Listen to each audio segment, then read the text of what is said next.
Let's dive right into this explainer on Fanuc robots. We're tackling joint versus linear motion today. Big arcs can cause crashes. So, how do we balance speed and precision to safely cut cycle times?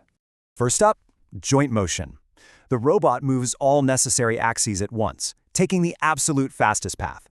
Since it's all about speed, you just program velocity as a percentage of the robot's max capability. Why so fast? Well, the controller completely skips those heavy straight-line math calculations. It's perfect for moving through wide-open spaces, like traveling from home to a pounce position. But watch out, those wild, unpredictable arcs can absolutely cause collisions if you're not careful. Now, linear motion.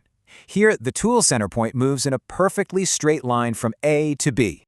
The coolest part, the robot holds a totally consistent tool orientation throughout the entire move. This takes exactness, so you program linear speed in exact millimeters per second, not a percentage. Cycle times drop a bit because axes constantly adjust to keep that perfect straight path. But it's an absolute must for high-precision jobs like welding, cutting, or squeezing into tight spots. The main risks here? Hitting axis speed limits, or worse, getting stuck in a robot singularity. Okay, showdown time. Let's put these two foundational motion types head-to-head and see how they compare. Basically, joint gives you an unpredictable arc, while linear locks in high-precision, straight-line control. Joint wins on pure cycle speed, but linear is your safety net against those collision-causing arcs.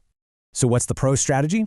Combine both motions. It's the ultimate way to maximize efficiency and safety. Use fast joint moves across clear areas, then seamlessly switch to linear when you get near the part. Blending them is a real game changer. So how will you optimize your next cycle time?